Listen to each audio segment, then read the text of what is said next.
J'espère que vous allez bien, j'espère que vous vous portez bien.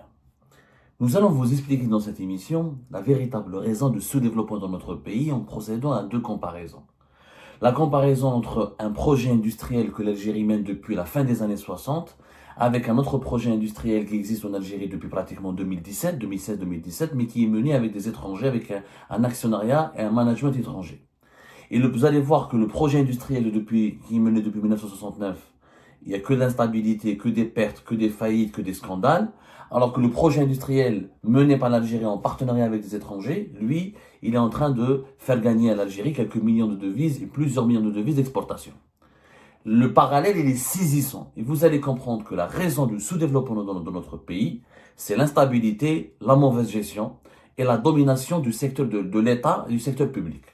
Dans tous les secteurs, il n'y a que l'État qui a le monopole, il n'y a que l'État qui décide, où tout est public, où tout est géré et monopolisé par l'État, où il n'y a que l'État qui décide, son partenaire étranger, son partenaire privé, c'est instable. Ça, le produit, la conséquence, le résultat final est instabilité, scandale de corruption, détournement de fonds, perte financière et faillite.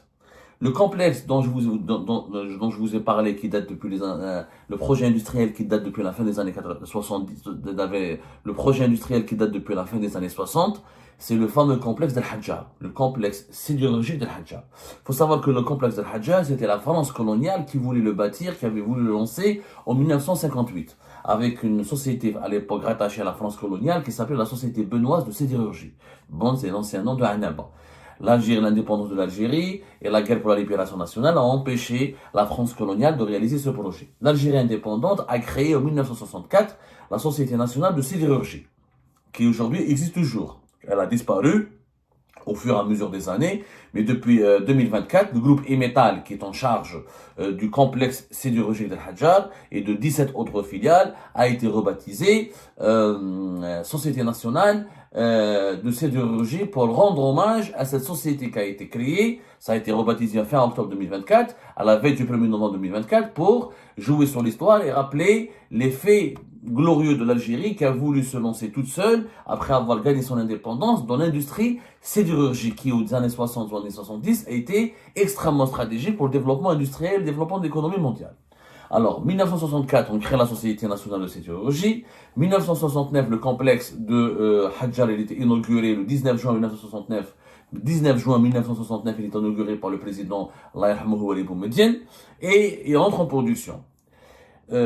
Regardez comment l'instabilité commence. Il entre en production, il commence en 1969. 1983, une nouvelle entreprise a été créée. Ce n'est plus la Société nationale de sidérurgie, c'est l'entreprise Sider. Donc, on a restructuré l'industrie algérienne et on a donné naissance à l'entreprise nationale Sider. La CNS disparaît, il y a Sider. Quelques années plus tard, 1995, au plein décennie noire, on a créé le groupe Sider. Donc, on a voulu sortir de l'entreprise publique administrée par l'État pour aller vers un groupe économique autonome et indépendant qui fonctionne selon les règles de l'économie de marché. 1999, on a créé une autre société, Alpha-Seed. Alpha-Seed, dans le cadre, cette société a été créée dans le cadre d'un plan de redressement qui vise à créer 25 entreprises industrielles autonomes pour permettre à la sidérurgie et à l'industrie en Algérie de se développer. C'est pas grave. Quelques années plus tard encore, 2001, on crée une nouvelle société qui s'appelle Ispat Annaba. Donc, c'est une nouvelle société qui doit gérer le complexe sidérurgique de Hadjar. Ensuite, il y a eu ensuite on a créé Ispat Tebessa, qui est toujours le fruit pour gérer les mines de fer de Louenza et de Boukhadra et Tebessa. Ensuite, 2004, il y a eu les étrangers qui sont venus, le groupe Metal Steel, les Indiens, qui ont voulu investir en Algérie, qui ont créé une société, etc., qui ont pris en charge la gestion la gouvernance du complexe sidérurgique de Hadjar. Juin 2007, Hadjar devient ArcelorMittal Annaba, puisque Metal Steel Company et Arcelor à l'époque ont créé un gros groupe mondial. Les Indiens ont racheté un groupe européen qui s'appelle Arcelor. C'est devenu Metal Steel Arcelor, Metal Steel Company. Il n'y a plus Arcelor, donc on a créé ArcelorMittal Annaba. Ça, c'est en juin 2007.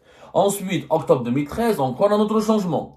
ArcelorMittal Algérie elle a signé un accord avec Sider, la société algérienne, pour augmenter ses parts de ses actions, pour qu'elles deviennent majoritaires de 49 à 51%.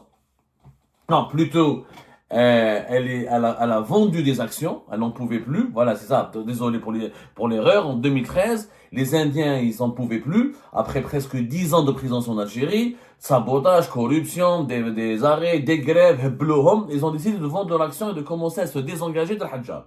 Ils ont vendu 51% de leur action à l'entreprise étatique Sider.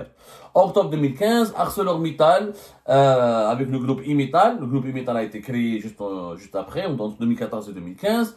Ils ont fait un accord pour permettre à groupe Imital de reprendre la totalité des actions et du contrôle du complexe sidérurgique d'Al Hadjar et de se retirer. Comme ça, ArcelorMittal va se retirer. Au 2016, ArcelorMittal, elle cède la totalité de ses actions à ArcelorMittal Algérie, à Imital, à l'État algérien. Donc c'est l'entreprise publique économique algérienne Sider Al Hadjar qui devient le propriétaire à 100% du complexe sidérurgique d'Al Hadjar, et l'aventure de ArcelorMittal en Algérie se termine en 2016. Ils ont quitté le pays, ils n'ont rien gagné, ils en avaient marre. Et on les a tous accusés à l'époque d'être les responsables de l'échec d'Al Hadjar. On a dit, ok, l'État va reprendre, la société publique va reprendre, peut-être que les Algériens feront mieux que les Indiens. Voilà. Ça, regardez la série d'instabilité de 69 à 2016. Restructuration, nouvelle entreprise, les étrangers ont essayé de venir et n'ont pas réussi à travailler avec les Algériens. On les a chassés, on les a remplacés, on a pris leurs actions. C'est redevenu propriété de l'État. Et depuis 2016, le même problème. Hadjar n'est pas rentable et il est dans une gestion catastrophique. Catastrophique. Alors, le Hadjar aujourd'hui, on va actualiser, on va accélérer un peu, on va s'intéresser directement à l'année 2024. Fin l'année 2024, les arrêts de production et les arrêts du haut fourneau, l'outil de production, c'est le plus important pour faire fonctionner le complexe sidérurgique qui consiste à fabriquer du fer et les produits sidérurgiques, parce qu'il y a le fer et les dérivés du fer. Le fourneau, il a été à l'arrêt pour une moyenne de 12 arrêts par mois, 152 arrêts en 2024. 152 arrêts du haut fourneau du complexe sidérurgique d'Al Hadjar. Le haut fourneau, c'est l'outil de production le plus important pour produire le minerai de fer, pour transformer ou produire le fer tout court et ses dérivés. 152 arrêts pour une moyenne de 12 arrêts par mois, une moyenne mondiale. Tous les spécialistes de la sidérurgie, ils te disent, il n'y a aucun, on n'a jamais vu un tel record dans le monde entier, même dans les pays les plus arriérés, qui ont des aciéries, qui ont des complexes sidérurgiques. Il n'y en a pas autant qui ont fait autant d'arrêts. Alors, en 2024, là, ça a été une très mauvaise année pour Al Hadjar, puisque la production était très faible. Les baisses de production sont entre pratiquement de 40%. Au niveau des revenus financiers, la hayatani mentounadi, kif, énormément de pertes à cause de ces arrêts. Donc, au lieu de produire 600 000 tonnes de fonte liquide, uniquement 368 000 tonnes ont été réalisées en 2024. C'est-à-dire, il y a eu une chute de pratiquement 40%. Et la production totale de produits finis les produits finis du fer, n'a représenté que 273 000 tonnes, soit à peine 49% de l'objectif fixé. Donc, le complexe sidérurgique d'Al Hadjar en 2024 il n'a même pas atteint 50% de ses objectifs de production. Il faut savoir que le complexe Al Hadjar a bénéficié en 2017 d'un investissement important de l'État algérien de 400 millions de dollars. On a investi 400 millions de dollars dans Al Hadjar en 2017. 7 ans plus tard, en 2024, on n'arrive même pas à réaliser 50% des objectifs de production. Il faut savoir que la sidérurgie, c'est très compliqué. On ne va pas se spécifier, on ne va pas approfondir les caractéristiques techniques de la production sidérurgique, parce qu'il y a deux manières de produire le fer. Alors, pour schématiser, j'ai préparé quelques notes, bon, je te fais un mot. Il y a la fente liquide, c'est-à-dire quand le fer est transformé, il est à l'état liquide, il est obtenu par une fusion. Ensuite, de ce liquide, on peut l'utiliser pour fabriquer le fer, pour fabriquer plusieurs pour fabriquer l'acier, pour faire du raffinage, pour faire du moulage, pour fabriquer les ustensiles, les pièces automobiles, tout ce qui est fabrication de pièces en fer. Ça, c'est la fente liquide. Et il y a la fente, ce qu'on appelle la fente solide. c'est-à-dire que le fer il est refroidi, il est moulé en forme de pièces ou de lingots, surtout les tuyaux, les moteurs et les poêles. C'est les deux manières, généralement c'est les deux manières qui sont utilisées pour fabriquer le fer. Al-Hajjar, que ce soit la production de fonte liquide ou de fonte solide, il y a des chutes importantes. Et on en a parlé dans une première émission tout à l'heure, pour expliquer en quoi le favoritisme et le copinage au niveau du gouvernement algérien et du groupe Imetal a mené vers des pertes financières importantes. On a expliqué qu'en durant le premier trimestre de l'année 2025, déjà Imetal, parce que Imetal a changé de nom en octobre 2024, il est devenu, à la veille du 1er novembre 2024, redevenu la Société nationale de sidérurgie comme en 69. Et ben le retour aux sources n'a pas été une réussite puisqu'il y a eu des pertes de pratiquement 60 millions de dollars, presque 57 millions de dollars, rien que durant le premier trimestre de l'année 2025, avec encore une fois des pannes de production, etc. Et avec tout simplement une production avec un taux de satisfaction de l'objectif initial de production qui est uniquement de 59%. C'est-à-dire qu'à pratiquement, encore une fois, 41% le complexe Al-Hajjar n'a pas pu réaliser 41% de ses objectifs de performance et de production. Donc une chute de production importante, ce qui fait que donc le complexe Al-Hajjar perd encore de l'argent. Et cet argent, encore une fois, c'est de l'argent public, c'est de l'argent qui a été investi par l'État à travers des banques algériennes. Donc ça reste l'argent public, donc l'argent qui appartient au peuple algérien. Voilà, encore une fois, c'est la totalité, la facture totale, on peut l'estimer. Elle est estimée par certaines sources au sein du groupe SNS, ex-Imetal, à presque 60 millions de dollars de pertes, rien que durant le premier trimestre de l'année 2025. Quand ça, c'est le Hajjar. Regardez, Hajjar, État, gouverné que par l'État, que par la domination du secteur public, financé par l'argent public, avec, encore une fois, comment dirais-je, les tares et les défaillances de la gestion étatique algérienne. Corruption, copinage. Je signale que l'ancien PDG, que le Hajjar, ils ont un PDG qui est en prison. Depuis octobre 2024, fin octobre 2024. Le PDG du complexe Al-Hajjar est en prison pour les affaires de corruption et des détournements de fonds. Et que depuis octobre 2024 jusqu'à aujourd'hui, il a été géré par un ingénieur qui est chargé de l'intérim, qui a été désigné juste par l'intérim. On ne sait même pas est-ce qu'il y aura un nouveau PDG, est-ce qu'un nouveau PDG sera installé bientôt ou pas.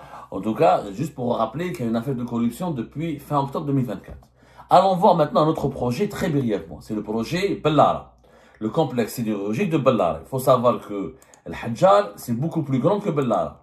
Al-Hajjar, il s'étend sur 832 hectares. Il emploie presque 6000 travailleurs.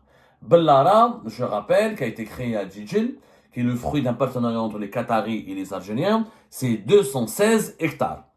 Ces 216 hectares, c'est dans la commune d'El Milia, pratiquement 400 km d'Alger. Là, c'est 49% c'est les Qataris, à travers Qatar Steel International, et 46% par le groupe industriel Sider, qui est aujourd'hui Imetal, qui est aujourd'hui la SNS. 2013, ils signent pour créer un groupe ensemble. 2016-2015, ils lancent les investissements nécessaires. 2014 même, ils ont lancé les investissements nécessaires. À partir de 2017, on commence à entrer en production de Qatar Steel. On va dire la différence. Quand ce sont les étrangers qui gèrent, alors Qatar Steel, c'est 49%, c'est les Qataris, mais les managers sont désignés par les Qataris. Les Algériens ont cédé aux Qataris, même si les Qataris sont les actionnaires minoritaires, c'est les Algériens qui sont majoritaires pour se conformer à la règle de 51-49, mais les Qataris ont accepté les 51-49 à condition que ce soit eux qui gèrent et eux qui établissent la stratégie. Donc, 2024, ils ont exporté pour plus de 300, je dis bien 360 millions de dollars vers une trentaine de pays. Je dis bien plus de 360 millions de dollars vers une trentaine de pays. 367, vers une trentaine de pays à travers le monde. Qatar Steel, je vous donne des chiffres, vous allez tomber par terre. Il a exporté en 2024 700 000 tonnes de produits sidérurgiques pour 36 pays sur 4 continents. Sur 4 continents. Par ailleurs, si on par exemple, depuis l'entrée en 2021, il y a eu 2027 une première entrée en production. En 2021, le complexe de Bellara à Djidjil s'est doté de tous ses outils de production. Il a terminé, on va dire, toutes ses phases de construction et il était opérationnel à 100%. Depuis 2021, le complexe de Bellara, avec les Qataris, il a produit 5 millions de tonnes d'acier et de dérivés. C'est avec un chiffre d'affaires pratiquement de 1,8 milliard de dollars. Je vois la différence. Avec les Qataris, ça marche, c'est rentable. Le complexe Bellara, sa production, pratiquement une partie pour le marché national, et il lui suffit pour aller vers les exportations. L'objectif est d'atteindre et de dépasser les 2,7 millions, de aller vers 3 millions de tonnes à l'exportation. Ils ont des objectifs sérieux et les Qataris veulent faire de 70% de leur production qui soit destinée à l'exportation dans les années à venir. C'est-à-dire, si aujourd'hui ils ont exporté pour 300 millions de dollars, ils veulent aller vers les plus de 600 millions de dollars, doubler leurs exportations carrément, voire la tripler dans les années à venir. Ça gagne, ça ramène de l'argent à l'Algérie. C'est des emplois qui ont été créés à Djidjel, dans une région frappée par le chômage. On parle de pratiquement 1500 travailleurs, mais ça peut aller vers au-delà de 2003. En 2021, ça a commencé avec 1500 travailleurs et l'objectif est d'aller vers 2500. En ce moment, ils ont atteint cet objectif de 2500 emplois travailleurs, directs et indirects. Bon, à Djidjel, il y en a beaucoup qui se plaignent, c'est pas les enfants de la région qui ont travaillé beaucoup là-bas, ce sont des gens qui viennent des autres wilayas. Il faut savoir que ce complexe, au départ, il a reçu 28 000 demandes d'emploi. C'est-à-dire que, naturellement, les Qataris ne pouvaient pas recruter tout le monde. Mais ils ont créé des emplois pour des gens de Djidjel et pour des Algériens qui viennent des autres wilayas. Regardez le parallèle. Ça marche. Ça cartonne pour les Qataris à Djidjel, c'est bien géré, il y a des objectifs intéressants, un chiffre d'affaires intéressant. Par contre, que j'ai le Hadjar, scandale de corruption, pas de chiffre d'affaires intéressant, des pertes financières, pas beaucoup d'exportations. Et c'est l'État algérien qui continue à dépenser de l'argent pour que les 5000 et quelques, vous vous rendez compte, 5000 et quelques, Hadjar est pratiquement 5 fois plus grande que Bellara. Hadjar, c'est 4748 travailleurs. Si l'État ne donne pas de l'argent et ne finance pas les dettes du complexe hydrogène de Hadjar, il va y avoir une crise sociale terrible. La conclusion est très simple. Si on veut que l'Algérie se développe, il ne faut pas que l'État gère tous les projets lui-même. Il ne faut pas que l'État impose ses propres managers. Il ne faut pas que l'État qui soit à la tête du management. Il faut qu'il y ait des partenaires étrangers. Il faut qu'il y ait une stratégie menée par des managers étrangers. Et il faut qu'il y ait des méthodes de travail qui viennent de l'étranger. Highlight le résultat. Si on veut développer l'Algérie, cette petite comparaison démontre parfaitement et identifie parfaitement les véritables raisons de la misère et du sous-développement de notre chère et malheureuse Algérie.